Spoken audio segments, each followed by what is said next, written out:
Well, good morning, everybody. This morning, I'm going to do a song in keeping with the holiday about my maternal grandmother.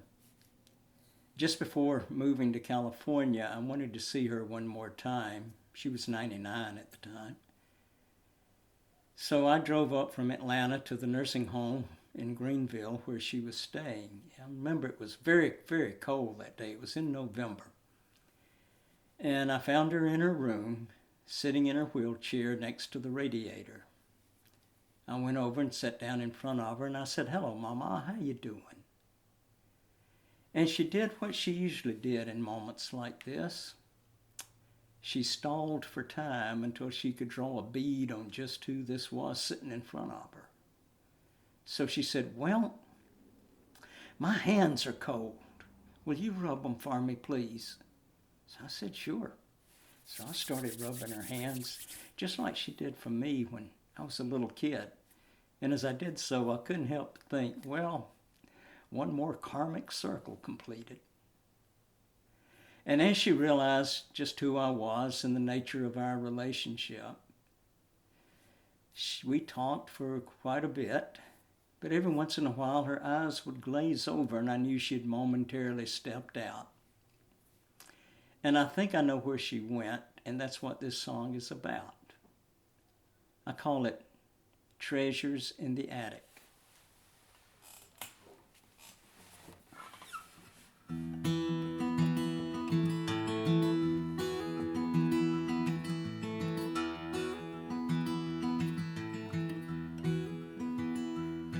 She sits by the stove 'cause her hands are always cold.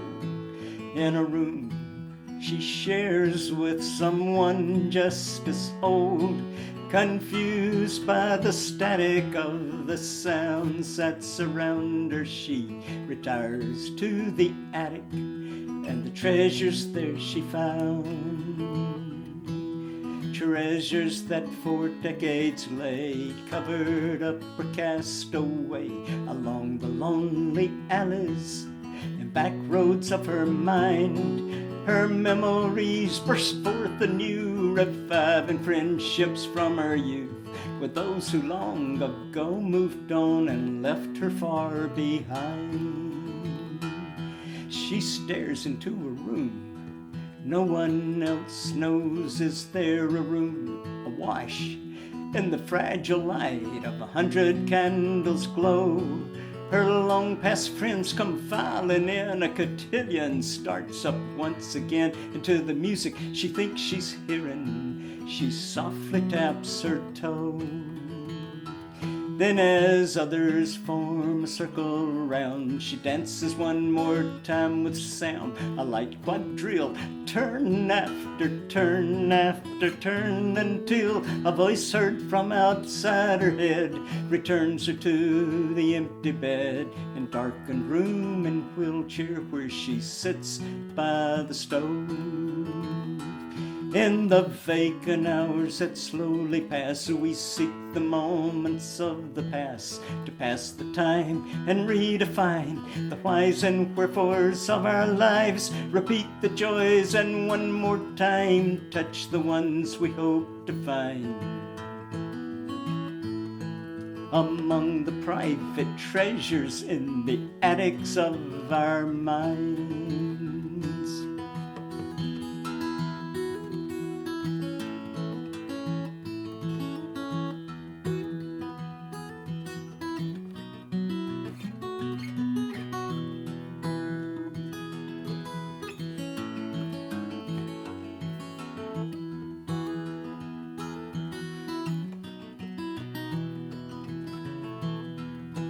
Aware of tricks her memory plays, she vaguely stares into each face and ponders moments shared. In memories entwined like fine lace, softly warmed and bathed in a sundown's amber haze.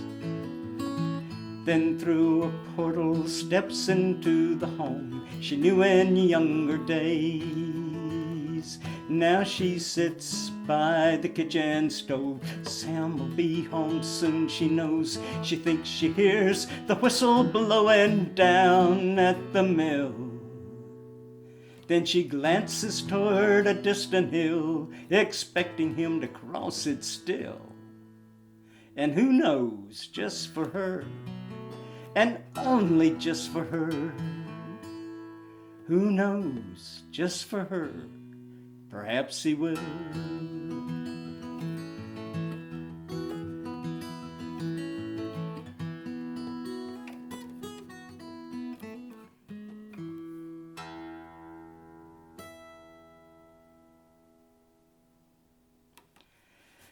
Thank you for listening. Please be safe out there. And happy Mother's Day.